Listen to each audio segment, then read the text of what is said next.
Hello, good afternoon, everybody. I am streaming live today here. It's time for another Live Wednesday webinar.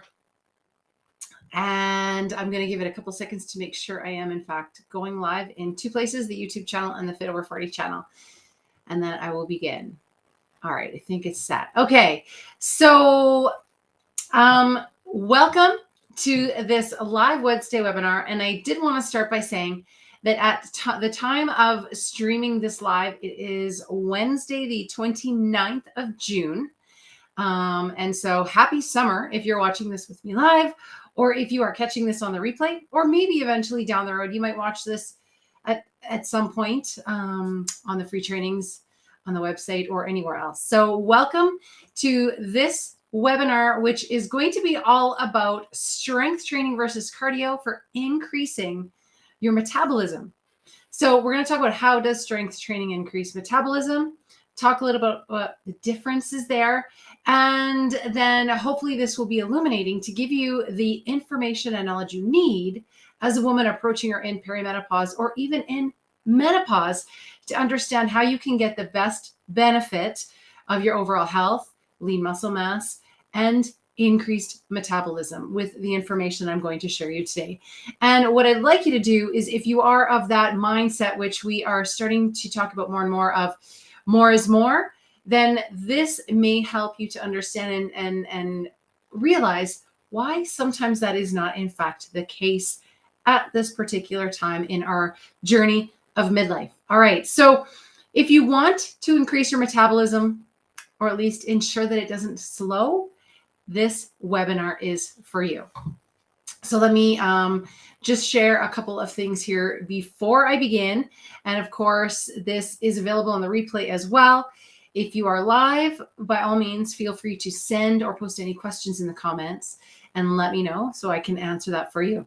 So again, this webinar today is for any woman in perimenopause or menopause who wants to know how to increase her metabolism to have better energy, burn more fat, including belly fat, and also spend less time doing it. All right. So let me introduce myself. I am Julie Hodge. For those of you who don't know me, I have been very grateful and I am blessed to have spent the last 31 years now working as a personal fitness trainer and a health coach for women of all ages, shapes, and sizes, and helping them navigate their health and wellness journey. I am a certified personal trainer, a certified nutrition coach. I have a hormone-based fitness specialist, a bunch of other certificates as well behind me, studied kinesiology at the University of Calgary. Let's just say I love movement. I love fitness. I love helping women feel empowered and tune in and uncover their own inner athlete to realize what they are capable of. So that is me. If you want more information, you can visit the website, www.balanceyourhormones.online, for lots more information. Okay, so what you're going to learn today. Okay, we're talking about strength training and cardio. Today, you're going to learn how strength training increases metabolism. You'll learn that strength training is absolutely necessary if you're a woman over 40, but particularly so if you're in your 50s or even 60s and you want to age well, period. How to start, some tips I'll give you at the end of this presentation on that, and then how to advance your strength training. I'll briefly share that. And we're going to talk a little bit more that's not there about kind of how to know and how you're going to be able to better be educated to choose whether strength training or cardio is going to be most effective for you. So let's start with some eye-opening facts. All right, I love facts. One of the greatest predictors of how well we will age functionally, which includes cognitively, okay, is muscle mass. One of the biggest predictors of blood sugar balance, so stabilizing our blood sugar and maintaining insulin sensitivity, is muscle. And now we actually know, we have lots of research. We've done a lot of research on women through perimenopause and menopause, and it's always expanding. We now know the connection between muscle and osteoporosis is just as strong as building bones. Okay, we know how all these things tie and connect together. So that's exciting. So let me dive in. I'm going to talk about muscle. This, of course, like I just mentioned, is a really important thing for women who are over 40. Bonus points to you, any ladies watching with me, if you're approaching 40 or still in your 30s and looking at being proactive when it comes to your health and wellness journey, because this is huge. Okay. Better to be proactive. This is awesome. But if you're not yet doing it, great. There's no time like the present. So listen in. So really strength training is important for women over 40, but more so as we get closer to 50 in our 50s, and even more so, especially over 60, when those rates of muscle decline and bone density decline can certainly increase more rapidly. So we've learned for decades that it's all about, well, I shouldn't say that, but over the last few decades, there seems to have been this understanding or this belief, this perpetuating belief that maybe okay if you're in your 20s or 30s, that it's all about cardiovascular exercise. Okay. Cardio to burn calories. And then if we want a good workout, we need to do more cardio. If you want to drop 10 pounds, you need to do more cardio. With estrogen declining as we hit midlife and go through the natural changes that are going to happen in our body as a woman, it's not the same as in our reproductive years. Okay. And it means we need more muscle stimulus. Of course, our muscles are moving when we're doing cardiovascular, but the stimulus to the muscle itself and the muscle growth is not the same in cardio as it is under load. Life is literally going to be so much better if you do start resistance training. If you already do, you know what I mean. If not, you will learn and you will discover that for yourself. I promise. So let's talk about the why and the what. Now, first of all, muscle mass is active. Fat mass is inactive. All right.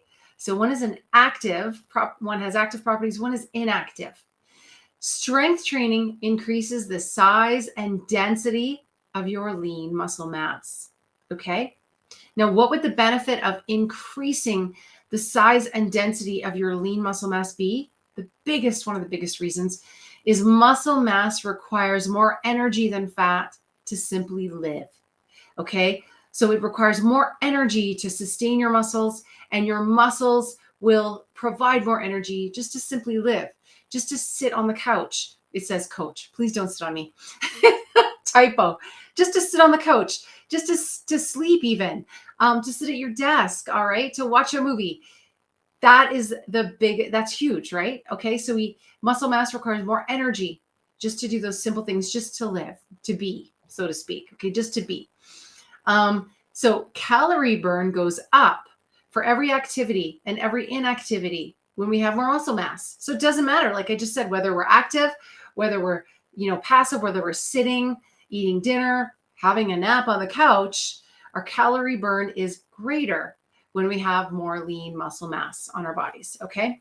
You'll burn even more calories overnight when sleeping, when you have more lean muscle mass, right? So you're even more metabolically active when you're in your bed and your eyes are closed, and you can start lifting anytime as well. Okay. Muscle mass will enhance metabolism and increase calorie burn 24 hours a day. And these are like the quick Coles Notes versions here. So today, everything in what I talk about is basically going to cover three things. Okay. It's going to cover, I just want to see how I can move that. I can't move that. We're going to cover three things. Okay. When it comes to strength versus cardio.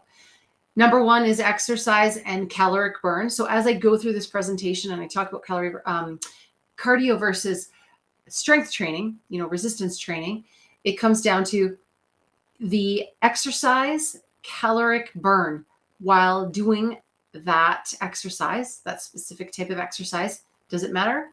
Yes. Okay. Energy expenditure and how much energy is expended after. So we're going to talk about exercise and calorie burn during, exercise and calorie burn after. Okay. And that includes that afterburn and the benefits longer term of each of these two things, your cardio and your strength training. Okay. So keep that in mind. That's kind of like the context for what I talk about today in those things. Now, the value of exercise on metabolism, again, strength versus cardio. So let's just dive right in. Actually, before I do that, I just want to say, I shared that muscle mass requires more energy than fat. Okay. So your energy expenditure or your calorie burn, okay, your calorie burn goes up for every activity, even sleep, just to review that. Exercising, of course, burns more calories when you're doing it, but that's just a small part of the overall process and the overall exercise. The influence of exercise on your energy expenditure after exercise is next, okay? Back to that previous slide. This is called the afterburn or excess post-oxygen consumption, which you may have heard. This increase in energy that we need occurs when our body is basically repairing and rebuilding muscle and tissue damage from exercise. We can even create little micro tears in our muscle from yoga. Yes, it's true. All right. So, and it restores our circulation, it restores our circulatory and our respiratory systems from the work of exercise as well. Longer term, the increase on lean muscle in over time promotes, the reduction of fat tissue. Okay, so I'll say that again. Over long term, the exercise or the increase of lean muscle in turn promotes the reduction of fat tissue. And this is kind of what the goal is when we're looking at overall fat loss through strength training increases and stuff over time. So over time, it's the last two things that are more impactful on metabolism and body composition. So let me go back. So the most impactful are the energy expenditure and afterburn, okay? Those two things are much more impactful than the during exercise calories you burn. The first is more temporary. It doesn't last very long. The second and third, the extra energy expenditure and afterburn are big. They last longer. They have longer term effects. So I just wanted to kind of make that note. What you burn all day matters more than what you do during a 30, 40, 50, 60-minute exercise session, okay? What you do, what your body is doing for the rest of the day. So if you're doing a 30-minute exercise, what happens for the other 23 and a half hours matters more than that 30 minutes. And we'll talk more about that. So let's go into there. Let's go into this then.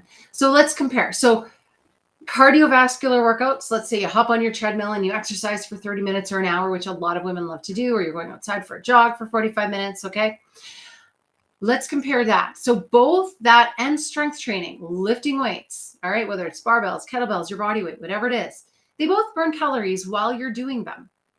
However, one of those will give you the ability to burn more calories, like I mentioned, even at rest, even while you're sleeping, after you're doing them. All right. Which one do you think that is? So if we're comparing cardio to strength training, let's say we're doing for 30 minutes. Okay. Even if we're doing some intervals, let's say, you're kind of walking fast and jogging, walking fast, jogging, or let's say you're just going for a walk. Okay. Generally speaking, there's a greater calorie burn with cardiovascular exercise. Okay. Versus strength training. And of course, there's always exceptions to this rule. Some power lifters or, Olympic lifters or what have you can burn enormous amounts of calories as well with heavier loads and all of that stuff. But for general speaking purposes, calories burned during cardio exercise tend to be higher than what we get at strength training. Okay. But it's not just about the calories. Yes, metabolism is elevated during a cardiovascular event, but that's not long term. Okay, so for example, when we're done a 20-minute workout in the morning, let's say you hop on your bike and you just kind of do a steady state bike ride for 20 minutes. By the time dinner time rolls around, most of the benefits of that workout are already greatly reduced, if not completely gone. All right, you've burnt calories, end of story, done. However, we want to also look at getting more from that afterwards, because I talked about those three things: during, afterburn, longer term effects. Okay. So you get the biggest boost from cardio while you're doing it. I mean, if you chose to do absolutely nothing, of course, getting some more extra cardio, if you're not doing anything at all, is going to be a benefit. Going for walking, if you're doing nothing, will benefit. But strength training has the biggest impact afterwards. It still will burn some calories during, but it has the biggest impact after. Okay. So unless you've made changes to something else, such as resistance training, you're not going to have a great benefit beyond that 20, 30, 40, 60-minute cardio session or interval training session. But if we compare the during to the post-burn caloric impact, okay, afterwards, we see the biggest value in strength training, okay? The greatest value in post-effort is with the strength training. And like I said in the very beginning here, what you do all day, it's important. So it's in all caps. So what you do all day, increase metabolism via more lean muscle mass, which is more metabolically active, matters more than what you do during a 45 or a 60-minute walk or treadmill running session. This means while we are exercising, we want to create a debt. Okay, so think of going into the bank and borrowing some money. You're creating a bit of a debt. Okay, so we're creating a debt, and then when we do the exercise at a higher level than we're used to, okay, and we build up our bodies versus cut down our bodies, okay, then eventually we pay back that debt. That's the benefit of strength training as well, because in the moment we might be taking out a debt. We're increasing our heart rate, our respiration is increasing, our muscles are pumping, creating those little small tears. We're paying that effort back later, and we're being repaid as well for that effort later. I just need to move my thing here. But if we compare the during burn of purely cardio-based workouts to the bigger post-burn impact afterwards of strength training, we see the biggest value lies in strength training, okay, as the more optimal choice. So be grateful for the afterburn effect. You can save time, and you can not only save muscle, but you can build more lean muscle mass, which is like that beautiful positive cycle of increasing more lean muscle mass, increasing more calorie burn even at rest. Okay. This is where you pay interest on the loan that you previously took out in that last page. This is where for hours you burn more calories and have an increased metabolism. So let's say you do a really tough total body strength training workout on Monday. You've increased your weights. You've taken just enough time to get back there, and at the end you feel refreshed, but your muscles are a little jiggly and fatigued, and you know you couldn't do another set because you're done. You've reached that level of fatigue. You can't do it with proper form. Your muscles have done what they were supposed to do. That excess calorie burn from that workout from Monday won't end at dinner time. It may carry you into Tuesday late in the day. Okay, it might even carry you into Wednesday. Not to mention, by building up more lean muscle mass, you're becoming more metabolically efficient.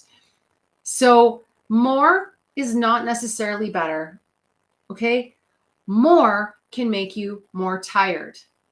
More means you need more recovery, or you won't recover optimally. If you're always doing more and more and more, and you're not giving yourself the chance to rest and recover, let the muscles rebuild, repair, you could actually be doing the very opposite thing that you intend to do. More can break down muscle versus build it up. That is the difference between catabolic, which is breaking down, anabolic versus building up. Okay, that's really important to distinguish there. So we may lose a little on the during energy burn phase of strength training, like in the moment, but we will gain big effects in the afterburning phase, okay? That longer term phase as well. You get the biggest boost from cardio exercise doing it, okay? In the moment. But you get the biggest boost from strength training, that post energy burn after it. And I want to make sure that that point is really clear because that point is so important, okay? So here are just some notes and a little bit more extra guidance when it comes to, okay, well then what does that look like for my strength training? So ideally, you want to opt for total body workouts, okay? So you want to opt for total body workouts. So for example, here's a split that works really well that incorporates, so again, the harder you work, the more load, the heavier you lift, the more fatigue it is.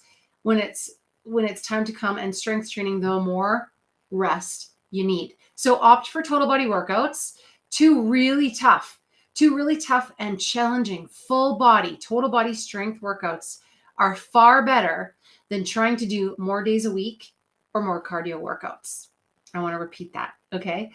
Two really tough and challenging total body resistance-based workouts, strength training workouts are far better than trying to do more days a week or more cardio workouts. So for example, total body Monday and a total body Thursday. You've got Tuesday and Wednesday to recover. You're fresh, ready to go hard, go heavy. focus on your form, get the most out of your strength training on Thursday. You want to ideally utilize multi-joint and multi-muscle movements. The more of your body that moves, the more muscles that engage, flex, contract, the better. The more fibers of your muscles that you can recruit to say, hey, let's do some work together, the better. So a squat with an overhead press, a lunge to a lateral raise, okay? These kind of things. Utilize those moves. Stack them into sets of 2 to 4 exercises back to back. You'll get a little quicker muscle fatigue.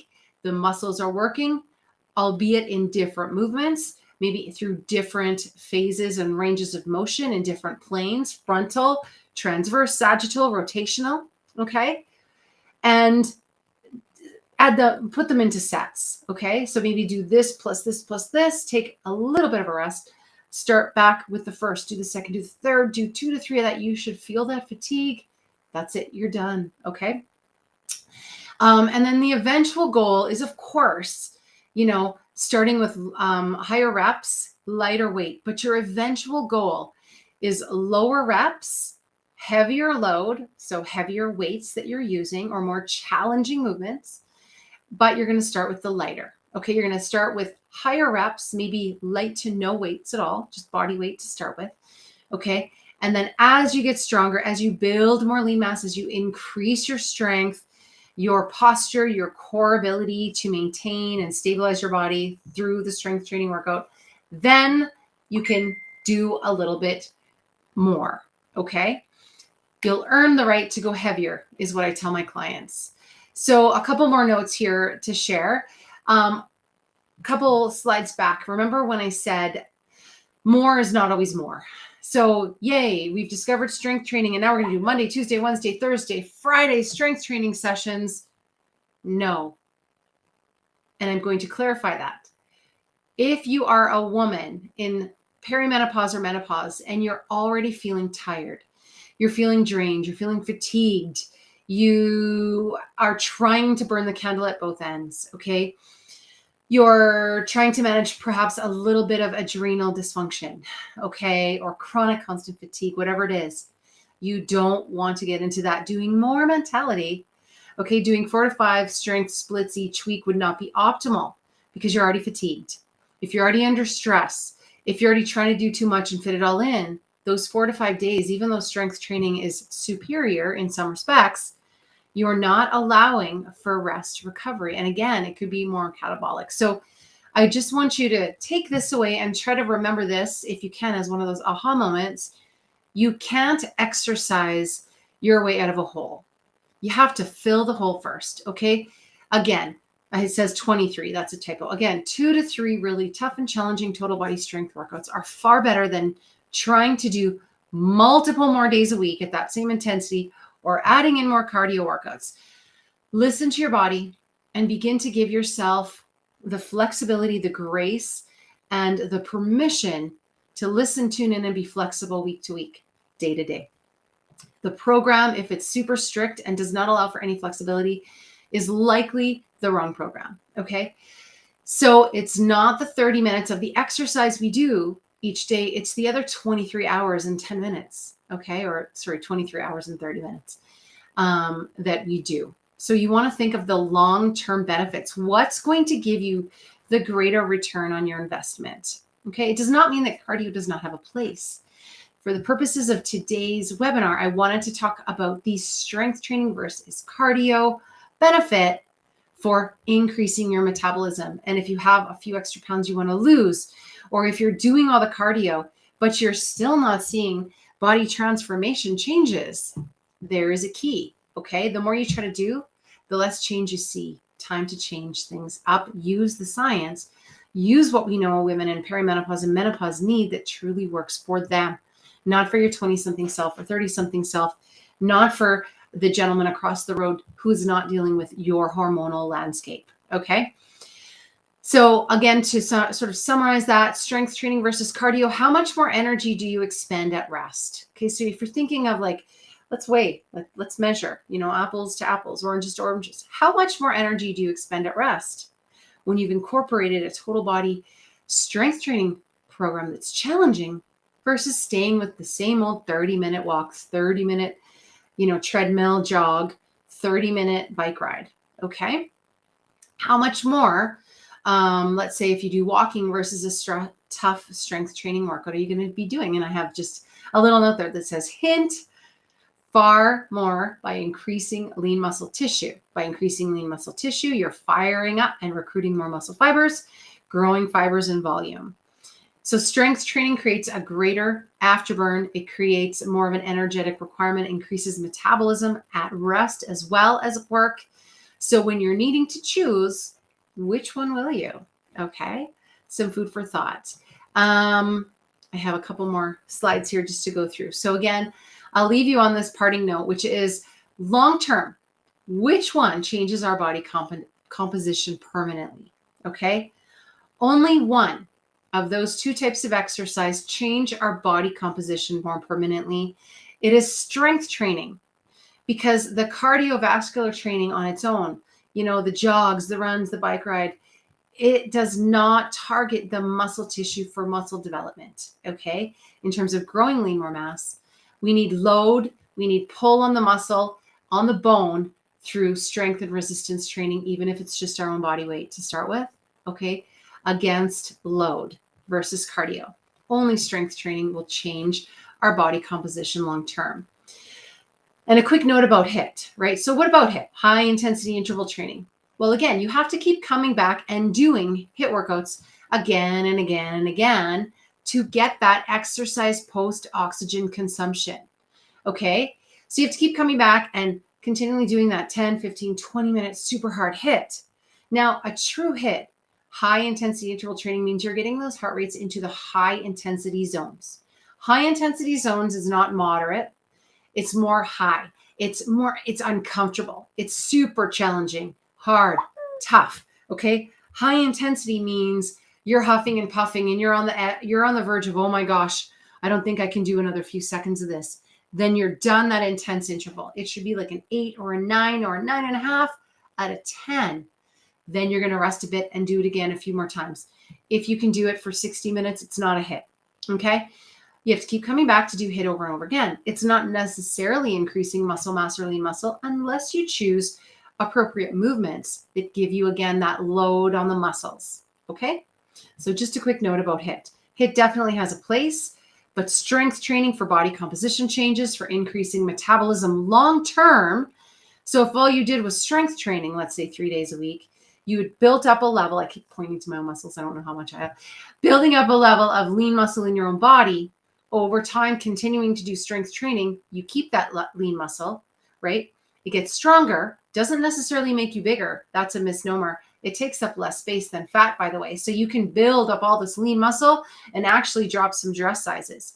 But that is a long-term win, long-term gain versus having to keep doing the other workouts for no real muscle mass development. Okay. And that's the big distinction that I think needs to be made. So if you need to begin, or if you need a restart, or you need some motivation because what you're doing isn't working, let me help you remove the decision fatigue. Let me help you get to where you want to be.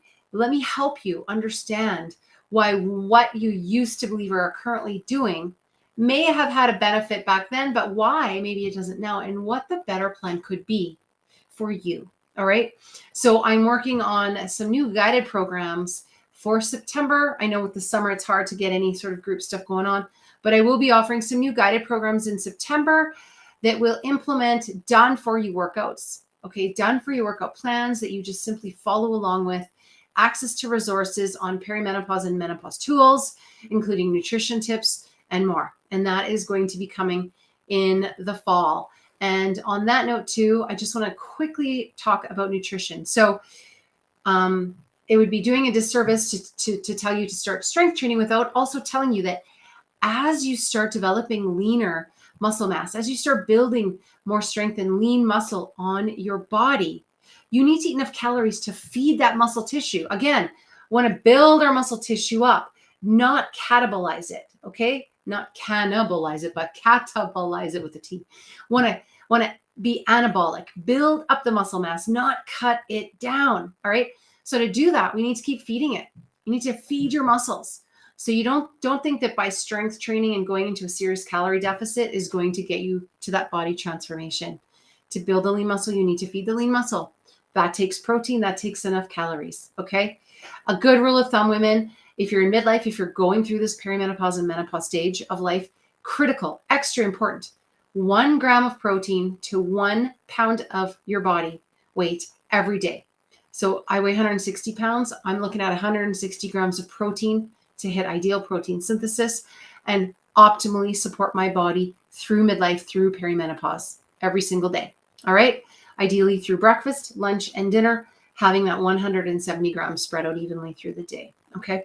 Start your day with 30 grams at breakfast. Try not to skip breakfast. We need to front load our day with enough protein to help support blood sugar balance, insulin balance, cortisol regulation, and the whole bit. Okay. So don't skip breakfast. Fuel it up with 30 grams of protein. Even if that means a good plant or whey-based protein that you love or whatever, in water, mix it up and have that. Okay. Fuel up pre-workout. Okay. And I'm talking about strength. Really fuel up before your strength training workout. And then after, fuel up after an intense, challenging total body strength workout as well. Okay.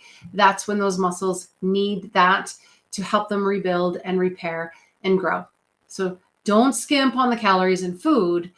Again, there is that fine balance of what you need to maintain and build. Okay. And I'm not talking about build in terms of becoming a muscle woman. It would take phenomenally incredible amounts of training and food to do that, plus some unnatural sources to help you along. For most women, okay, what you're going to see when you naturally strength train and naturally eat a wholesome diet is your body is going to look toned. It's going to have beautiful, beautiful curves. It's going to get tighter. Your body should probably shrink a little bit, okay, as you lose the fat and gain the muscle.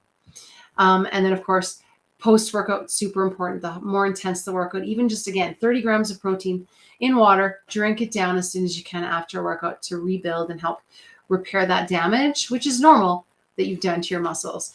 If you have questions about anything or want a little bit of support to try and optimize your own journey through midlife, to get the most out of your journey through perimenopause and menopause, maybe just understand a few little shifts or little habit changes or little things that instead of giving up or letting go, you can add in and incorporate, reach out for some extra support. You can book a discovery call with me, a quick 10-15 minute call to chat.